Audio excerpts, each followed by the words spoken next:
So you're thinking about buying in San Francisco, and in particular, you really want some place that's budget friendly, family friendly, and where you can buy a single family home. Okay, there is a great recommendation for you. It's called Ingleside. I'm going to talk you through the full neighborhood today, but it's also a neighborhood that's made up of 5 sub-districts. 4 of the 5 sub-districts have single family home average price points for under 1.4 million, which is extremely hard to come by in San Francisco, so it's a great option if your budget is under 1.5. Let's first start off in one of my favorite sections of the neighborhood. It's not one of those 4 that has the lower average single family home price point, but it is one of my favorites. It's called Ingleside Terraces. Come on, I'm gonna walk you through the neighborhood. Okay, so we're here on Mercedes Way, which is one of the most beautiful blocks of this part of town. Actually, all of the blocks in Ingleside Terraces are so beautiful. Where are we in the city though? So Ingleside is bordered by San Francisco State University on the west-hand side. On the north, you have Ocean Avenue. To the south and to the east, you have 280. So people who work in the South Bay, for example, in the peninsula, they love the fact that you can just hop on 280 because you're basically surrounded by that whole area. So it's great for commuters. Let's start with where we are right now, the beautiful Ingleside Terraces. So you may be able to see as I'm walking here that the homes in this part of town are pretty much all detached, which is very rare for San Francisco. You have about 750 detached homes in this subdistrict. It is the most expensive subdistrict in Ingleside by quite a bit, actually. So the highest sale that was sold this year in Ingleside Terraces was sold for 4.2 million. 11 of the 12 highest home sale prices in Ingleside as a whole were all in this neighborhood. So it's definitely the more luxury part of this section of town. A lot of that has to do with the fact that the scale of the homes here is so much bigger. They're, again, all detached, and it sort of feels like this kind of gated community here. It was built on top of a former racetrack a long time ago, and then was decided that they were going to sort of make a residential community on top of it. So that's how Ingleside Terraces sort of came about. So that's kind of number one. Highest price point. If you're looking for that budget friendly, you're probably not looking here.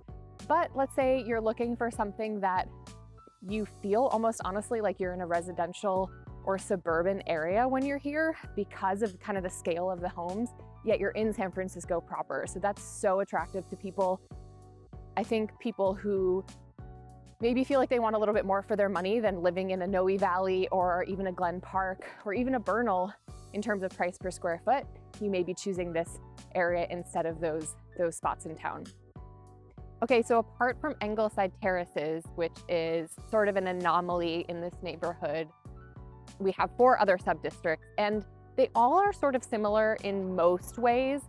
You have Ingleside Heights on the southwest side. Just above that, you have Merced Heights, and then above that, you have Ingleside Terraces.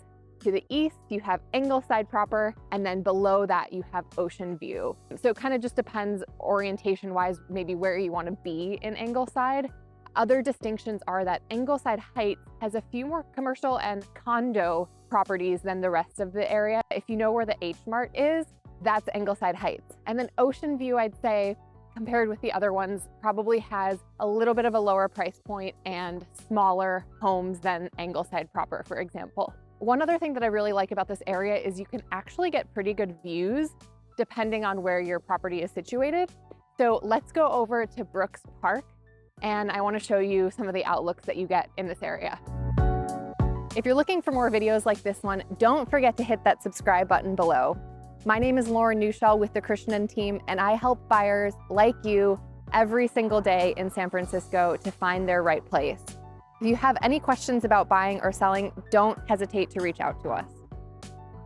Okay, I told you we were going to Brooks Park, but when I was on my way to get there, I passed by my client's house who just bought a home in Ingleside Terraces this past year. They bought the house behind me. We're on DeSoto, and it's a fantastic house. Let me just give you the data points so you kind of understand what you're getting in this area. So they bought the home for $3.27 million.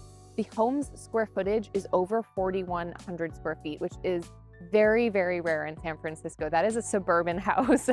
So it's detached, it's pretty massive, 5 bedrooms, and the price per square foot on this was $7.96 a square foot. So you're getting a lot more for your money in this part of town. Okay, now let's go to Brooks Park.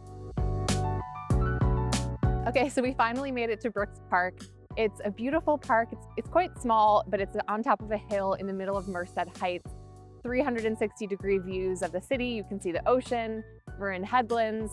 So it's a really cute spot. There's a community garden just in front of me here, which is quite large actually, and really sort of special to have this here. So Ingleside, we talked about some of the pros to living here and why people choose this part of town. Let's dive into that a little bit deeper. So in terms of affordability, that's probably the biggest reason someone's going to choose this area, because it really allows people to get their foot in the door in a single family home and still be in San Francisco. So average price point for a single family is 1.4 here, but that's just the average. You can certainly get a single family home for 1.1, 1.2 in this area, which if you know San Francisco is very hard to do really anywhere else. So the people who are choosing this, I think they really feel like they want to be in the city. They don't want to compromise on going outside of San Francisco. And so this is really a place for them. Other neighborhoods people would choose at that same price point in the city are Excelsior, Crocker Amazon, Outer Mission, Portola, sometimes Sunnyside and Mira Loma and the Sunset, but those are on the higher side of that price point. What else do people like? So really great for commuting. Again, it feels very residential within the streets of this neighborhood, but then you have 280 and Highway 1 totally encompassing the area. So it's super easy to just jump on BART. There's a BART station in this area. So northeast side of Ingleside has the Balboa BART station. So that gets you to downtown, gets you to the East Bay, gets you to SFO. So really, really great for commuting in that sense. What else do people like? So there's definitely good schools here, elementary, middle school, high schools, and then you have 2 universities just in this neighborhood. So SF State University on the west side, and then you have City College of San Francisco on the northeast side. So pretty remarkable that that sort of energy and youth is right here in this pocket of town. In terms of diversity, there's definitely diversity in this area. So if people are looking for that and that's important to them, this is a great spot to be in. Okay, so those are all the good things about the area. Why would someone not want to be here? What are the downsides? So weather, if sun is really important to you, then this is probably not at the top of your list. The weather here rivals like the Sunset, Sunnyside, Mira Loma. It can get sort of gray and foggy around here. Other reasons would be walkability, as I talked about. This is not a place for huge commercial hubs or just, popping out of your house and walking a few blocks to a coffee shop or restaurants. There's certainly some options there, but it's not known for that for sure. And I'd say Ingleside is probably still in some ways an up and coming neighborhood in San Francisco. Depending, it's very block by block, or it can be. Definitely a place you should come check out and explore and see if it's right for you. Okay, so we made it to Ocean Avenue, which is one of the main commercial strips in this neighborhood. It runs the full width of the north side of Ingleside. You have a Muni that also runs down the street as well that heads to the Embarcadero. I'm craving a coffee from Java Ocean, one of my favorite spots on the street. Let's go for a quick coffee and I'll show you more around Ocean Ave after we're done. Okay, now that we're caffeinated, let's explore Ocean Ave a little bit more. So what do you get on this street? It's definitely more mom and pop shop. Some of my favorites are Pakwan Restaurant, which is a Pakistani place. Beep's Burger is a sort of retro style burger joint. And if you're looking for sushi, I would do Kaizendan or Sakasan Sushi. Both are really well known in the area. A lot of conveniences here. You have a Whole Foods. What more can you want than that? You have a Target. One of my favorite plant stores actually is right across the street called the Plant Lady SF. I love getting things for my house there, so definitely stop by there. Other coffee shops, there's a Phil's here. You definitely have the feel of SF State around here, so a lot of sort of youth, college-age kids walking around. So a lot to do here, and it's a really vibrant street. Apart from Ocean Ave, there's of course Stonetown Galleria, which is a big shopping mall that's on the western side of Ingleside. It's a huge place to go. I mean, it's probably, besides downtown, it's the second best place to go in terms of going shopping. There's over 150 stores there. So there's a Zara, there's a huge movie theater. So I love going to Stonestown, and it's a big plus of this part of town. But living in San Francisco, most people care less about shopping and they care more about the outdoors, actually. So let's talk next about what you get here in terms of the outdoors. I'm gonna take you over to one of the most beautiful spots in all of San Francisco. I'm standing here on top of Fort Funston, which is one of my favorite parts of the city. It's one of the most beautiful sections of greenery that we have here. It's not technically in Ingleside, but it's very, very close. So I feel like people who live there probably take a quick drive over here if they're looking for a place to hike on a Saturday morning or somewhere to take their dog. So what's special about this spot is it's right on the water. So you have beach access here, but it's also elevated. So you have these cliffs and beautiful vistas. There are hiking trails, there's horse trails even.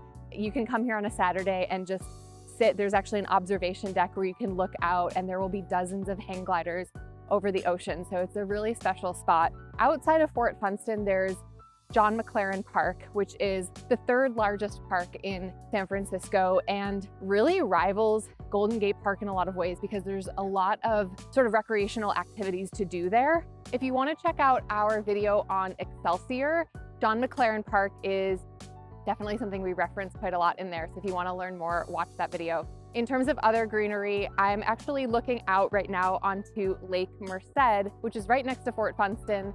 And I think it's a man-made lake, but it's really pretty. There's golf courses also all around the park, so you get to look out on a lot of greenery as well. That's really sort of on the perimeter of Ingleside, so another great option for people. The third place that I would recommend in terms of a big park nearby, it's a little bit more of a trek, but if you head south actually into San Mateo County, you have the San Bruno mountain range there.